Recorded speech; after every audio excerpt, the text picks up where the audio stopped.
दो कहानियां जिहड़ी मैनूं लगदा है कई बार मैनूं लगदा है कि काल्पनिक है अज तक लगदा है ਉਹਦੀ वजह है कि किते ना किते असीं सारे फेल इस करके होए। एक तो गुरु तेग बहादुर साहब की कुर्बानी मैनूं लगदा सी कि मेरी दादी मैनूं राती सुआण वास्ते सिर्फ वो कहानी सुणांदी है तो यह कहानी सिर्फ काल्पनिक है जिहड़ी दादी नूं पता है बाकी किसी नूं पता नहीं, क्योंकि हिस्टरी की किताब में किते फुटनोट लिखिया होया किते ज़्यादा तो लिखिया होया नहीं। किधरे ना पैंदियां दस्सां वै परदेसिया मेरिया काग उड़ावां शगन मनावां वगदी वादे तरले पावां तेरी याद पवे ते हसां तेरा जिक्र होवे ते रोवां दर्द ना दसा भुलदी जावां राज ना खोला मुकलदी जावां किसनूं दिल दा हाल विखावां वे मैं किसदा दामन खसां किधरे ना पैंदियां दस्सां शाम उड़ीकां फजर उड़ीकां आखे ते सारी उम्र उड़ीकां आंड गवांड दीवे बलदे रब्बा मेरा चानड़ कर दे जग बसता है मैं भी बसां किधरे ना पैंदियां दस्सां। 47 तो पहले एक ट्रेन आ रही सी जिहदे सरदार बैठे कैदी सी और बाकी कैदी भी सी हिंदुस्तानी कैदी उन्हां कैदियों नूं रोटी खिलाना चाहते सी पंजाब विच कहंदे जिस टाइम वो ट्रेन पास कर रही सी पंजाब चों ते सारे जिहड़े सी लोग पटरी उपर लेट गए। The train that was moving with the speed of the bullet वो पटरी उपर लेट गए तो ट्रेन रुक गई। कहंदे जे गोली वर्गी चलती ट्रेन नूं एक आम शख्स रोक सकता है तो एक रूहानी शख्स एक पत्थर नूं क्यों नहीं रोक सकता। और देखो कितना छोटा खूबसूरत पैगाम देंगे। हाथ जोड़ के सारे नूं सत श्री अकाल वाहिगुरू जी का खालसा वाहिगुरू जी की फतेह। चीफ गेस्ट वैसे तो मैं होना नहीं चाहता सी, मेरे ख्याल में इन्होंने खाली दस्तार वेखी तो सोचा कि इस बंदे ने चीफ गेस्ट बना लो, लेकिन प्रिंसिपल साहब और बाकी शख्सियतों को देख के मैनूं लग्या कि सरदार दस्तार नाल नहीं सरदार अपने किरदार नाल हुंदा।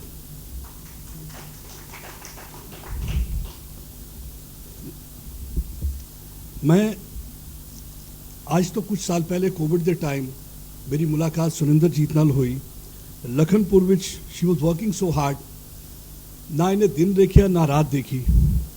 तो मैं उस टाइम सोचता सी है कौन है शख्स जिहड़ा इतना पूरे मन पिता लगा के काम कर रहा है और लोगों की सेवा कर रहा है। कहते हैं कि जलजला ऊंची इमारत को गिरा देता है, अगर बुनियाद के पत्थर इतने मजबूत हों तो इस इमारत को कोई हिला नहीं सकता। तो उस इमारत की संगे बुनियाद इन्नी स्ट्रोंग सी। और दूसरी चीज़ एक ही आजकल के दौर में असी प्रॉब्लम यह है कि मैं कई बार परेशान हूँ as a Sikh also as a community member also I feel very bad. दो कहानियां जिहड़ी मैनूं लगदा है कई बार मैनूं लगदा है कि काल्पनिक है अज तक लगदा है। उसकी वजह है कि किते ना किते असीं सारे फेल इस करके होए। एक तो गुरु तेग बहादुर साहब की कुर्बानी मैनूं लगदा सी कि मेरी दादी मैनूं राती सुआण वास्ते सिर्फ वो कहानी सुणांदी है तो यह कहानी सिर्फ काल्पनिक है जिहड़ी दादी नूं पता है बाकी किसी नूं पता नहीं, क्योंकि हिस्टरी की किताब में किते फुटनोट लिखिया होया किते ज़्यादा तो लिखिया होया नहीं। और दूसरी स्टोरी जिहड़ी मैनूं हमेशा परेशान करती सी, मैं जिसले गल करो मुस्लिम मैसेकर की गल हुंदी सी 90 तो लैके बाकी मैसेकर, लेकिन जिहड़ा कबायली रेड की गल करते हैं जिन्होंने कहते हैं पाकिस्तानी इन्वेजन में कबायली रेड वैसे यूज नहीं करता वर्ड, असी जिसले कहने तो असी उसमें बड़ा छोटा बना देंगे हैं, लगता है कि असी किसी होर दा नैरेटिव चलाने हैं। तो मैनूं लगता है कि किते ना किते असी वो कहानी अपनी सुना नहीं पाए, लिख नहीं पाए, बोल नहीं पाए। अमन जी ने गल की है आर्टिफिशियल इंटैलीजेंस की। आर्टिफिशियल इंटैलीजेंस भी तुहानूं हेल्प कर सकती है, क्योंकि एक किताब जिहड़ी है शायद हो सकता है सारे लोग गुरमुखी नहीं जानते, हालांकि सीखनी चाहिए पढ़नी चाहिए, लेकिन आर्टिफिशियल इंटैलीजेंस का इस्तेमाल करके असी ट्रांसलेट इंग्लिश करके ज़्यादा तो ज़्यादा लोग लिखे तू पढ़े खुदा जिहड़ा बार बार किताब चुप के कह रहे सी कि एक किताब पढ़ना। तो मैनूं कई बार क्या मैनूं याद आता उर्दू का कहता सी लिखे तू पढ़े खुदा, तो यह ना होए कि इन्होंने तो लिख दिता तो असी पढ़न वास्ते रब ही होए तो होर कोई ना होए। तो मैं चाहता कि ज़्यादा तो ज़्यादा लोग इनू पढ़न। तो अपना मैं दसना तुहानूं एज ए जर्नलिस्ट मेरा मैनूं एक्सपीरियंस जिहड़ा है सानूं इहो लगता है कि एक स्टेज आती है कि यू थिंक दैट कि अगर तुसीं अंग्रेज़ी ज़्यादा अच्छी बोलते हो तो तुसीं ज़्यादा इंटैलेक्चुअल समझे जाओगे। लेकिन मैनूं इहदा अंदाज़ा होया कि मैं एक बार पाकिस्तान गया, मौका मिला मैनूं तो फैज़ उत्थे कुछ बंदे बैठे हुए सी तो सारे पंजाबी कुछ ना कुछ सुना रहे सी, तो होर जो भी कोई सुना रहा सी उन्होंने आपे लिखे हुए सी। तो शायद मैं ही एक शख्स सी जिन्हें कुछ लिखा नहीं, इस करके मैं क्या कि मैं चीफ गेस्ट का हकदार नहीं है। लेकिन मैं मनमीत जी ने इतने कहा कि आन वास्ते क्यों किया, कहने तराशोगे तो पत्थर भी भगवान बन जाएगा। तो मैं इन्होंने बह के तराशया गया सुन के सारिਆਂ ਨੂੰ, तो ये तराशण नाल ही तुसीं कुछ बन सकते हो। तो जिस वक्त उत्थे बैठा सी सारे ने कुछ सुनाया, किसी ने कोई कलाम सुनाया, किसी ने बाबा नानक, किसी ने कुछ सुनाया, तो मैनू कुछ याद नहीं आया। तो मैनू आ गई फैज़ साहब की गज़ल याद। वो गज़ल सी इस तरह की ਮੈਂ ਕਿਹਾ ਜੀ ਉਹ ਕਹਿੰਦੇ ਕਿ ਮੈਂ ਕਿਹਾ ਜੀ ਮੈਂ ਲਿਖੀ ਹੋਈ ਹੈ ਤੇ ਉਹ ਗਜ਼ਲ ਸੀ ਇਸ ਤਰ੍ਹਾਂ ਕਿਧਰੇ ਨਾ ਪੈਂਦੀਆਂ ਦੱਸਾਂ ਵੈ ਪਰਦੇਸੀਆ ਮੇਰਿਆ ਕਾਗ ਉਡਾਵਾਂ ਸ਼ਗਨ ਮਨਾਵਾਂ ਵਗਦੀ ਵਾਦੇ ਤਰਲੇ ਪਾਵਾਂ ਤੇਰੀ ਯਾਦ ਪਵੇ ਤੇ ਹੱਸਾਂ ਤੇਰਾ ਜ਼ਿਕਰ ਹੋਵੇ ਤੇ ਰੋਵਾਂ ਦਰਦ ਨਾ ਦੱਸਾਂ ਘੁਲਦੀ ਜਾਵਾਂ ਰਾਜ਼ ਨਾ ਖੋਲਾਂ ਮੁਕਲਦੀ ਜਾਵਾਂ ਕਿਸ ਨੂੰ ਦਿਲ ਦਾ ਹਾਲ ਵਿਖਾਵਾਂ ਵੇ ਮੈਂ ਕਿਸ ਦਾ ਦਾਮਨ ਖਸਾਂ ਕਿਧਰੇ ਨਾ ਪੈਂਦੀਆਂ ਦੱਸਾਂ ਸ਼ਾਮ ਉਡੀਕਾਂ ਫਜਰ ਉਡੀਕਾਂ ਆਖੇ ਤੇ ਸਾਰੀ ਉਮਰ ਉਡੀਕਾਂ ਆਂਡ ਗਵਾਂਡ ਦੀਵੇ ਬਲਦੇ ਰੱਬਾ ਮੇਰਾ ਚਾਨਣ ਕਰਦੇ ਜਗ ਵਸਦਾ ਹੈ ਮੈਂ ਵੀ ਵਸਾਂ ਕਿਧਰੇ ਨਾ ਪੈਂਦੀਆਂ ਦੱਸਾਂ उनमें सुनाते बैठा तो I was little bit confident कि मैं बड़े खूबसूरत तरीके नाल सुनाई है एक बंदा मैं बार बार इशारा कर रहा तो मैं समझ नहीं आ रहा इशारा क्यों कर रहा वो कह रहा तू जी कविता सुना रहे हैं जी नाल बैठी हुई ना वो फैज साहब की 2 बेटियां तो उन्होंने कविता तू उन्होंने सुना रहे हैं तो हुण लग्या हुण की करिए वो जर्नलिस्ट हाँ तो मैं क्या देखो फैज साहब इन्ना ज़्यादा पढ़ बैठा कि हर कविता उन्होंने मैनूं हुण अपनी लगती है लेकिन उस दिन बाद वापस आके मैनूं लग्या कि नहीं मेरा फर्ज बनता है कि मैं पंजाबी मैं आके घर लिखिया उसका जवाब विच लिखिया वो अमन दी गटारी है तू किथे मार उड़ा रही है गटारी एक बर्ड है स्पैरो अमन दी गटारी है तू किथे मार उड़ा रही है मुड़ के ना ही वतना नूं उड़ीके दुनिया सारी है अखां विच हुण अथरू सुगे दुआ कर मावा हथ अगे हुण ते तू आ जा मुड़ के जिन्हां बूटियां ते तू पग फड़काए कि सुक गए कि मार गिराए इस तो पहले सुके नवी पनीरी आ मार अमन दी हुकेरी फिर ना तेनू जान देवांगे बूहे खिड़कियां मार देवांगे अमन दा पंचम खलियार देवांगे हर एक ते प्यार वार देवांगे गटारी पुछदी है क्यों लोड़दा मनु बूटे गलियां दिल विच तेरे वसदी में रलियां तोड़ इन्हां दीवारां नू नफरत दियां वारां नू फिर तू मनु कोल पावेंगा अपने अंदर टटोल पावेंगा इस करके मैं तुहानूं सुनाई है क्योंकि असी अपने अंदर एक कहानी लैके चल रहे हैं इन्हां दी कहानी जिहड़ी सी हर कोई होंदा विटनेस हिस्टरी का कोई भी अज असी भी एक इतिहास के विटनेस है जिहड़ा असी 90 तो देखिया होया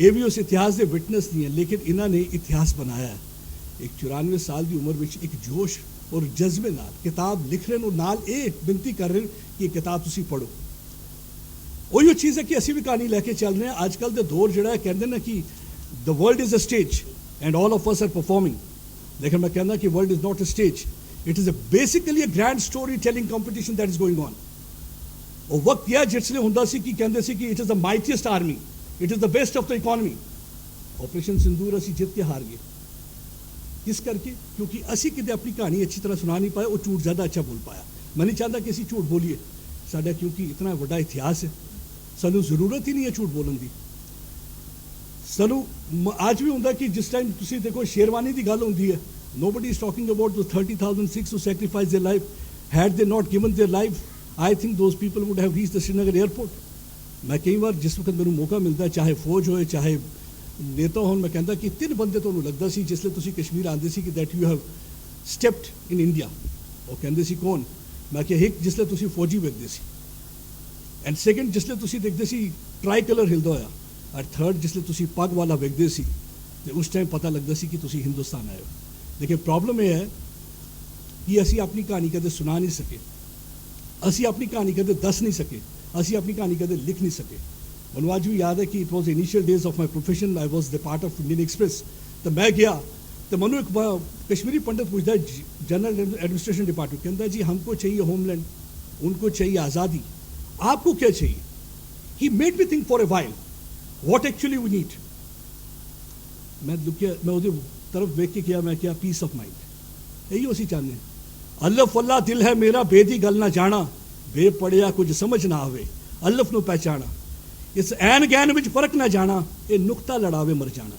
मेरी कौम की खासियत है कि नुकते उन्होंने लड़ा गए लेकिन मेरा और नुकता नुकते वर्गे हाँ सी लेकिन इनकलूसिविटी का जड़ा प्रचार गुरु नानक देव जी करके जड़े गुरु गोबिंद सिंह जी करके हटा दूंगा कल तक मैं बाकी के जा तक रह जाऊंगा अकेला मैं घर को लुटाकर कभी बेटे वारे कभी वारा वालिद दैट मीन्स ये साडी कौम है सानू इस करके ये जिहड़ी चीज़ इन्होंने की है मनु आज भी याद है मैं पिछले दिन कुरुक्षेत्र सी तो इहो गल कर रहे सी मटन मंदिर की गल कर रहे सी गुरु तेग बहादुर नूं श्रद्धांजलि अर्पित की जा रही सी मैं क्या तुसी इहो सवाल मैं पूछया सी उस टाइम मेजोरिटी कम्यूनिटी जिस टाइम अमरनाथ होया सी मैं क्या तुसी माचिस डब्बी वर्गा जगह नहीं दे सकते उन्होंने अमरनाथ वास्ते तो तुसी कहंदे हो कश्मीरीयत तो इहो सवाल मैं कश्मीरी पंडितां नूं पूछया सी मैं क्या तुहाडी सारी जितनी तुसी ये प्रोग्राम इतना वड्डा कीता एक छोटी जी जमीन वास्ते तुसी कोर्ट के बदले सॉर्ट आउट कर दिता होंदा तो मैनूं लगदा ये होना नहीं सी होना ये चाहिदा सी कि मटन तो ਤੁਸੀਂ 10,000 ਦੇ ਕਰੀਬ ਇੱਕ ਯਾਤਰਾ ਕੱਢਦੇ ਤੇ ਤੁਸੀਂ ਜਾਂਦੇ ਕਿੱਥੇ ਅਨੰਦਪੁਰ ਸਾਹਿਬ।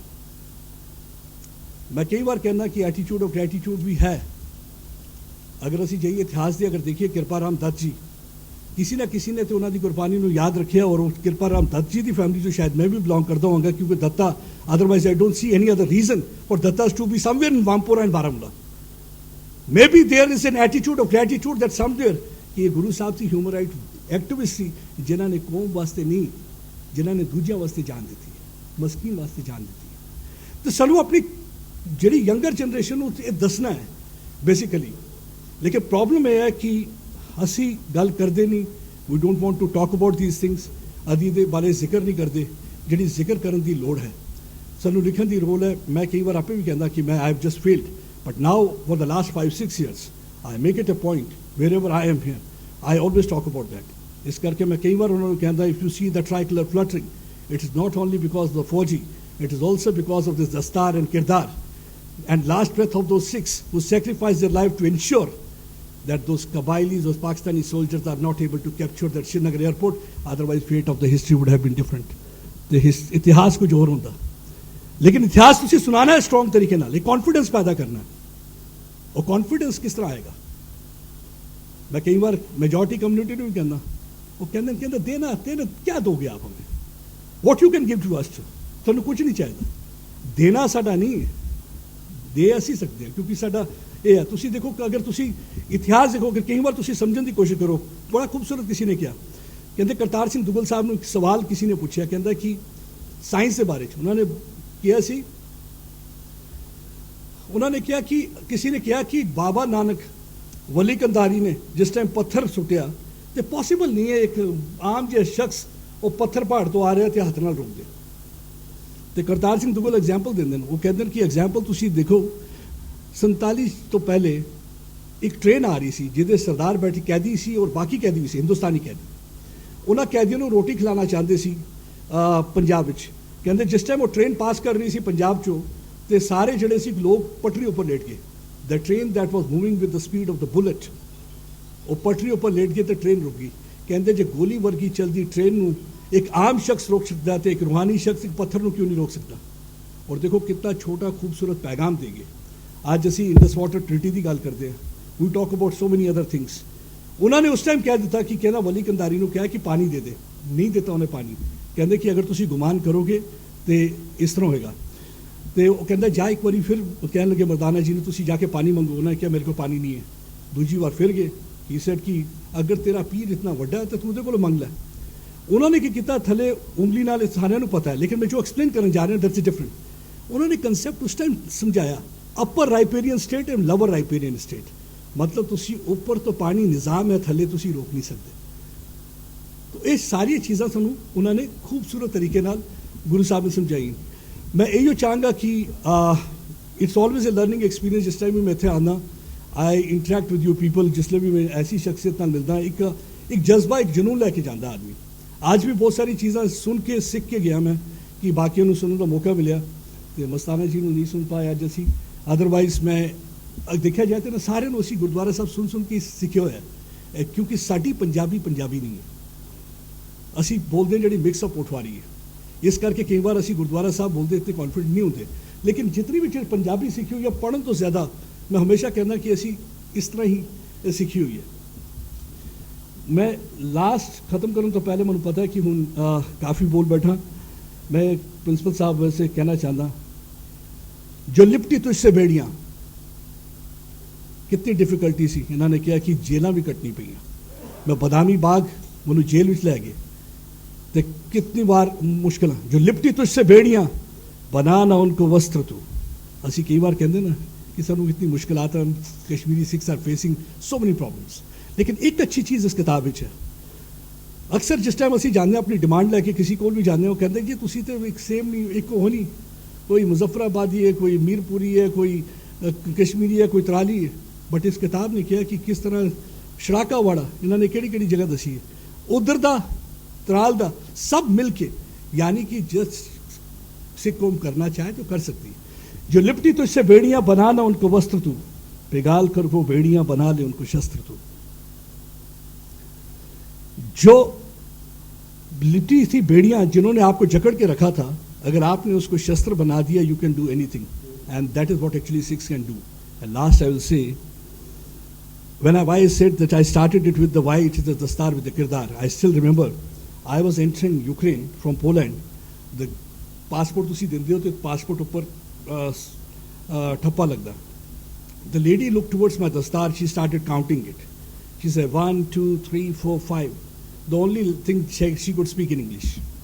ਤੇ ਉਹਨੇ ਉਸ ਚੱਕਰ ਵਿੱਚ ਠੱਪਾ ਨਹੀਂ ਲਾਇਆ ਤੇ ਮੈਂ ਅੰਦਰ ਚਲਾ ਗਿਆ. ਉਹ ਬਾਅਦ ਵਿੱਚ ਜਾ ਕੇ ਮੈਨੂੰ ਪਤਾ ਲੱਗਿਆ ਕਿ ਉਹ ਗਲਤੀ ਹੋ. ਲੇਕਿਨ she said that what these 5 things mean. ਇਹ 5 ਚੀਜ਼ਾਂ ਈਵਨ ਜਿਹੜੀ ਤੁਸੀਂ ਅੱਜ ਇਹ ਸਾਨੂੰ ਵਿਰਾਸਤ ਵਿੱਚ ਮਿਲੀ ਹੈ, ਸੇਵਾ, ਸੰਸਕ੍ਰਿਤੀ, ਸੱਭਿਅਤਾ, ਜਿਹੜੀ ਮੈਂ ਸੁਨਿੰਦਰ ਦੀ ਗੱਲ ਕਰ ਰਿਹਾ ਸੀ, ਸੱਭਿਅਤਾ ਔਰ ਸਿੱਖੀ, ਇਨਕਲੂਸਿਵਿਟੀ. ਅਸੀਂ ਇੱਕ ਐਸਾ ਹਾਂ ਜਿਹੜੇ ਸਾਰਿਆਂ ਨਾਲ ਰਹਿੰਦੇ ਹਾਂ. ਕਈ ਵਾਰ ਕਹਿੰਦੇ ਨਾ ਕਿ ਮੈਜੋਰਟੀ ਕਮਿਊਨਿਟੀ ਵੀ ਕਸ਼ਮੀਰ ਕਹਿੰਦੀ ਹੈ ਕਿ ਤੁਸੀਂ ਸਾਥ ਦਿੱਤਾ, ਅਸੀਂ ਕਿ ਅਸੀਂ ਤਾਂ ਇਨਕਲੂਸਿਵਿਟੀ ਬਿਲੀਵ ਕਰਦੇ ਸੀ ਤੇ ਆਪਣੇ ਬਾਬੇ ਦੇ ਵਰਡਸ ਯਾਦ ਰੱਖੇ. ਸ਼ਾਇਦ ਤੁਸੀਂ ਭੁੱਲ ਗਏ ਸੀ ਜਿਸ ਲਈ ਤੁਸੀਂ ਮਾਰਿਆ ਸੀ ਦੂਜਿਆਂ ਨੂੰ. ਸਾਨੂੰ ਤੇ ਆਪਣੇ ਗੁਰੂ ਦੇ ਯਾਦ ਵਰਡ ਤੁਹਾਨੂੰ ਸ਼ਾਇਦ ਯਾਦ ਨਹੀਂ ਰਹੇ, ਆਪਣੇ ਪੈਗੰਬਰ ਸਾਹਿਬ ਦੇ ਲਫ਼ਜ਼. ਤੋ that's what actually we are all about. ਹੁਣ ਸਿਰਫ ਇਹ ਚਾਹੀਦਾ ਕਿ ਸਾਨੂੰ ਇਹ ਜਜ਼ਬਾ ਜਨੂਨ ਬਰਕਰਾਰ, ਇੱਥੋਂ ਅਸੀਂ ਜਿਸ ਲਈ ਬਾਹਰ ਜਾਈਏ we should interact more and more. ਅਸੀਂ ਗੱਲ ਕਰੀਏ. ਪ੍ਰੋਬਲਮ ਇਹ ਹੈ ਕਿ ਅਸੀਂ ਗੱਲ ਨਹੀਂ ਕਰਦੇ, we don't talk, we don't interact. History ਦੀ ਗੱਲ I think we should learn. And last I will say ਕਿ ਸਰ ਪੈਸੇ ਇਕੱਠੇ ਕਰਨੇ ਚਾਹੀਦੇ. ਇੱਕ ਮੈਨੂੰ ਲੱਗਦਾ ਗੋਲਕ ਇੱਕ ਰੱਖਣੀ ਚਾਹੀਦੀ ਹੈ Gurdwara Sahib, where will be putting money. Time has come कि when the people should know what really happened in 1947. How 30,000 Sikhs lost their life. ਜੇ ਪੰਡਿਤ ਆਪਣੀ ਕਸ਼ਮੀਰ ਫਾਈਲ ਬਣਾ ਸਕਦੇ ਤੇ ਅਸੀਂ ਆਪਣੀ ਕਿਉਂ ਨਹੀਂ ਬਣਵਾ ਸਕਦੇ? The file, film, the Sikhs file, what really happened. ਅਸੀਂ ਇਤਨਾ ਵੇਸਟ ਕਰ ਦਿੰਦੇ ਹਾਂ ਪੈਸਾ ਬਾਕੀ ਚੀਜ਼ਾਂ 'ਚ unnecessarily. ਤੇ ਮੈਨੂੰ ਲੱਗਦਾ ਕਿ ਇੱਕ ਸਾਨੂੰ ਡਾਇਰੈਕਟਰ ਕੋਈ ਦੇਖਣਾ ਚਾਹੀਦਾ. There are so many talented directors in Punjab. ਅਸੀਂ ਅਗਰ ਬਾਲੀਵੁੱਡ ਨਹੀਂ ਜਾਣਾ ਚਾਹੁੰਦੇ, ਐਟਲੀਸਟ ਬਾਲੀਵੁੱਡ ਹੀ ਚਲੇ ਜਾਈਏ. At least we should have them and make them make a movie so that the world also gets to know. आज भी अजीब लगता है कि जैसे तुसी कहते हो ना कि 30,000 Sikhs died, they have no idea. They only know about one person, Sherwani, because BJP started talking about that. और किसी मकबूल शेरवानी के अलावा पता नहीं. और मेरे ख्याल में साढ़े बच्चों को भी पता नहीं होगा कि what actually the contribution of the Sikhs had been. सानू चाहिए कि एक उनके अंदर oral history where we should talk about this thing, जड़े भी हैं ਉਹਨਾਂ ਨਾਲ ਗੱਲ ਕਰਨੀ. And then there is something which I have already started doing it. I started writing about some of those case studies, ਤਾਕਿ we should come out with some kind of a book and we should have the discussion over that. Thank you so much for the patient hearing.